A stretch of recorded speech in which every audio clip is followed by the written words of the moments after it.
Man, we're gonna get right into it. I mean, you definitely a part of hip hop history, so I gotta ask you, now where are you originally from? And for the viewers who may not recognize you, let them know what your name is.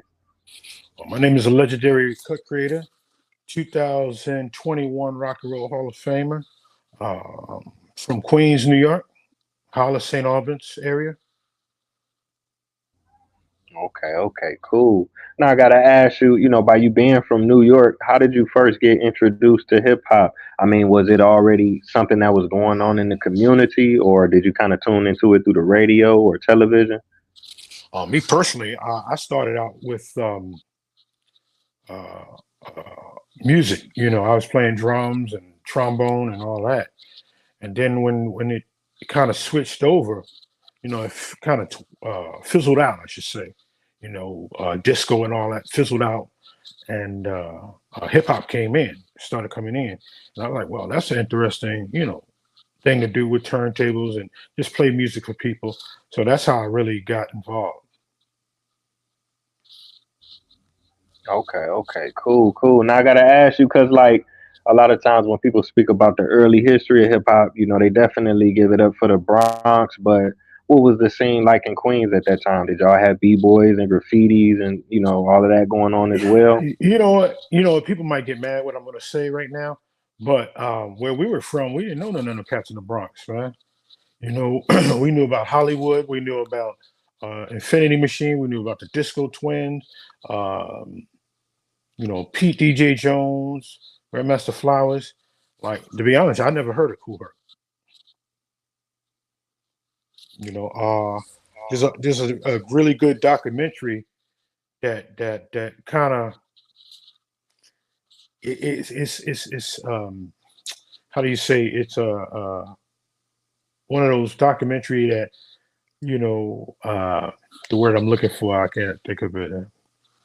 It's suspect, and it's called Founding Fathers, and it's real interesting where the hip hop really start.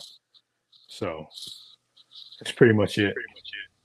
Oh, okay, okay. I definitely appreciate you sharing that because you was around, back then. So it's good to Yeah, get that information out so we could, big up, a lot of the guys that you had mentioned because they definitely put that work in and influenced you as well. So I mean, like, absolutely. yeah, yeah, no doubt. Now, when did you actually get on the turntables? Did you start off DJing, or was you a b boy or a graffiti artist first, or?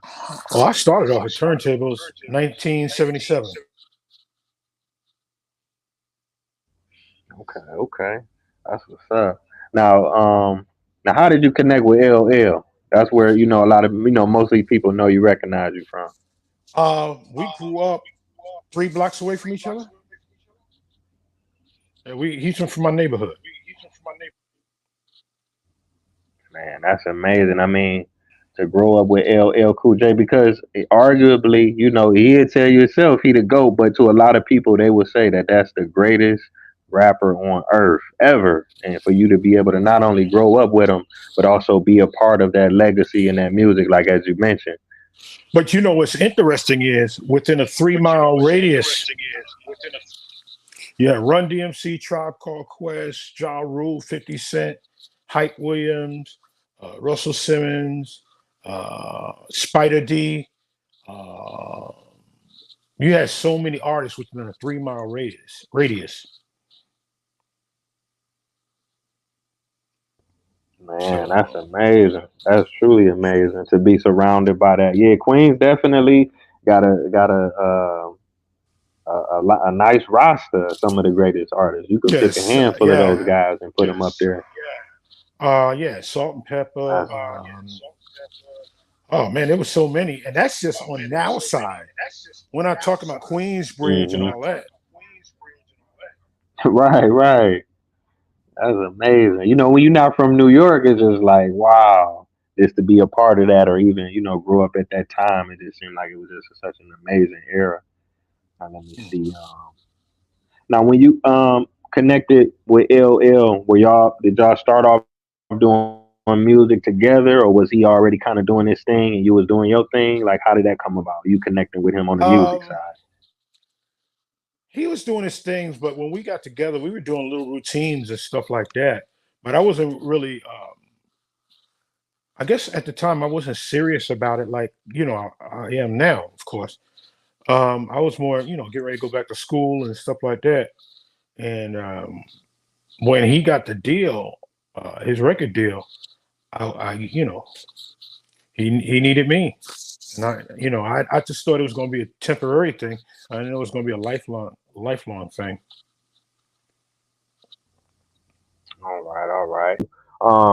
In hindsight, obviously Def Jam has became, if not the greatest record label, but one of the greatest record labels in hip hop history. What was it like at that time? Being one of the, I guess, earlier artists on that label and working with LL and working with, Russ and Ruben. Well, to be honest, with you it's the first. We were the first artists, so it was very, very bland. It was very stripped down. It wasn't a lot of things going on. Like the office was probably about, man. They had it. Let me see.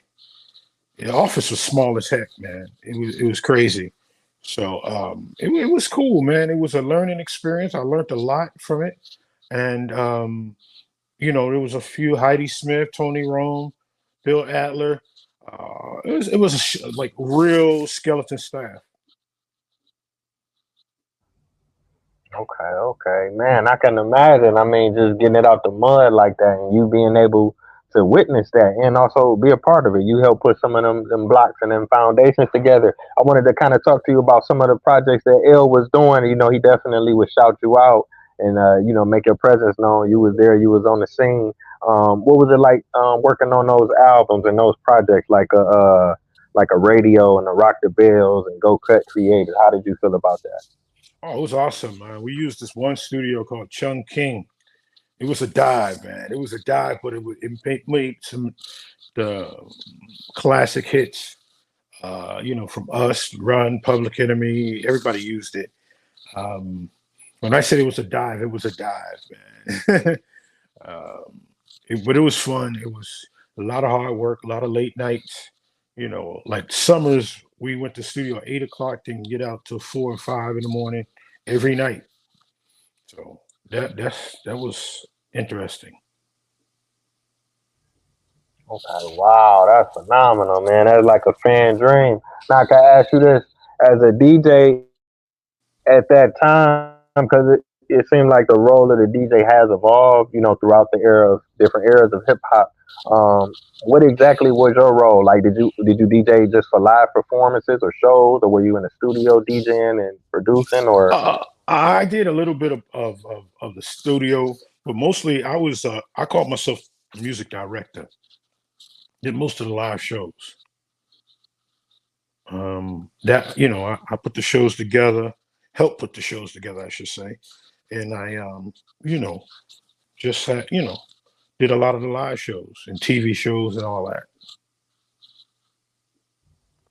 Okay, okay, okay. That's cool, man. Now I gotta ask you. You mentioned like TV shows and stuff like that. Now, when LL was in was it Crush Groove? Is that the movie? Was you in Yeah, that? yes, I was. Right, right. When he ripped it up for him. I was Now the what one was holding that? the radio. Right. Now I gotta ask you. Now what was that experience like? Was that your first film, and what was the feedback that y'all was getting after doing that? Did it Um, change things for you? yeah, it was the first film, and when it came out, it blew everything up. It literally blew everything up. Like it went from a, maybe a 5 to a 20. Like that's how it just jumped. It was like blew everything. We might have been making $500 a show or something like that, maybe 1,000, and the next thing you know, you're making 5,000. So it was crazy. Wow, that's amazing. And then just to see how many, acting roles that L would later on and go and do, and then having his own TV show and starring in films, it like it planted a major seed. Hmm. Yes, it did. Yeah. Okay, okay. Now I can ask you about this.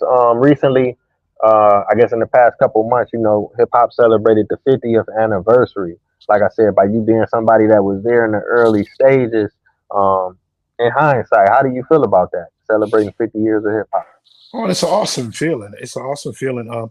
This, being there damn near day one, uh, it was crazy. It was crazy. But there was a lot of, I know we didn't see all the crazy, all the hip hop artists. There was so many great hip hop artists that helped build this thing, and they, there's so many to name, like Hammer and believe it or not, Vanilla Ice and Luke and all. There's so many people, and some people didn't get their props, but they were contributors to hip hop. Oh yeah, no doubt. Now I can ask you this.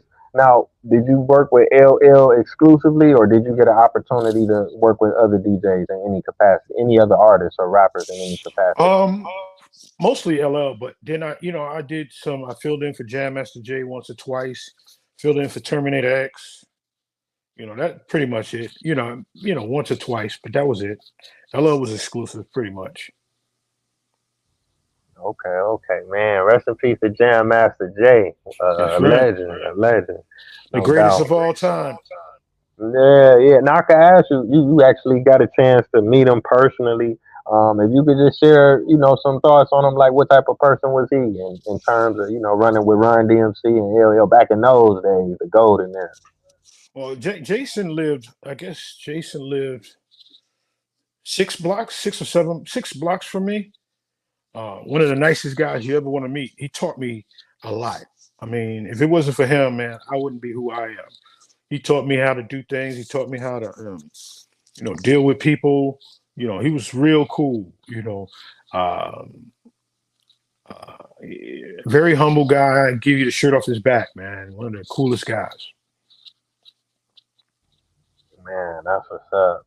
Uh, okay, I wanted to ask you about this. I was, online checking out some of your earlier interviews, and you had kind of spoke on kind of going to the West Coast and working with some DJs over there for the bigger Endeavor project. Could you speak on Mhm. that experience a little bit? Oh yeah, my little brother Bobcat. Yeah, yeah. We worked on that. Bob is awesome DJ. Um, I put him up there with Jazzy Jeff, Cash Money. I put him up there with any Scratch, whoever. He's one of the best. Cool guy. Still, he's still around. I think he's gotten more into religion and stuff like that now, but still out here doing his thing. But that was Okay, awesome. That was awesome. There working with. okay, okay. Now I can ask you now the time period for that, was that like prior to the emergence of like NWA and Easy E, or was it the same time or a little bit later? No, it was in the '86 into '87. Easy and them came out, I think, '88.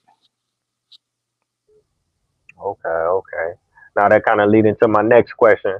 Now you got like, okay, you got hip hop, right? But then you got gangster rap, you got trap rap, you got mumble rap, you got snap, you got crunk. The list goes on. You have what we would call, a lot of people will call them subgenres. From your perspective, do you view those as being a part of hip hop or the collective of hip hop, or is it just something totally different? It's part of hip hop. Remember when there was a time that, like, I guess around '88, '89, different types of rap came. You had Public Enemy, you had NWA, you had, if you didn't like that, you had LL, then you had Big Daddy Kane and Rakim, then you had Tribe Called Quest and De La Soul. So you had different, branches of it. My thing is, we have variations of rap. So, um, it, one style of rap is not, you know what I mean? Like they say, trap music. We got more than trap music. You know what I mean? So I just think there's, appreciate all aspects of rap. I could dig it. I could dig it. Now I wanted to ask you about this, the Rock and Roll Hall of Fame induction. What does that mean to you, and Could you even, just going back to when y'all first started, could you even see that far, like, being that great? No, no, I didn't even think about nothing like that, man. You remember when there was no rappers in Hall of Fame till about maybe 10, 15 years ago. So it was amazing, man. It was amazing to be honored. It was amazing to be on a stage out there. It was. I could have never, experienced that. I mean, I could have never expected that. I should say. Yeah, man. It seems like that's the highest honor, or one of the highest honors. I mean, Hmm. that's just phenomenal. That's amazing. Now I can ask you, are you still DJing? Are you still into music? Are you still active, or are you retired? Nah, I'm still DJing, man. I'm still DJing. I'm a DJ till I die. That's what's up. That's what's up. Let me see. Now, do you have any like up and coming projects or anything like that, or shows, or like? Uh, yeah, I got a bunch of stuff, man. I'm doing the Tom Joyner Fantastic Voyage again. I'm doing the rock and roll, hard rock casino with Mr. Cheeks and MC Search. I'm doing a bunch of stuff. I'm doing this thing called Proper. That's a all vinyl party. So I got a bunch of stuff. Too many to count, to be honest with you. Right, right. That sounds amazing. I heard about that Tom Joyner voyage, man. Oh I yeah, got it's to get awesome. up on one of them. Right, right. That's dope. Now I can ask you, you ever thought about doing like a maybe like a book or a documentary? Because I mean, the experiences that you have had, people just would dream about having. I'm sure you got a lot of stories and stuff. Oh yeah, yeah, that's in the works right now. Definitely in the works. Okay, okay, that's cool, man. So let me see. I pretty much went through the questions that I have for you. So I just want to really, really thank you again, and I do appreciate your contribution. You know what I'm saying? It just impacted. Like I say, I'm in Africa, so it's like the things that you was doing back in the '70s and the '80s. Is still being processed to this day. You know. Okay, wow. Thank Yeah, you. yeah. Oh yeah, no doubt, King. Yeah, I want to thank the viewers for tuning in as well. It's been a phenomenal episode. We had a legend in the building, and I'm honored. Um, Thank everybody for tuning in. Taye Speaks. Peace.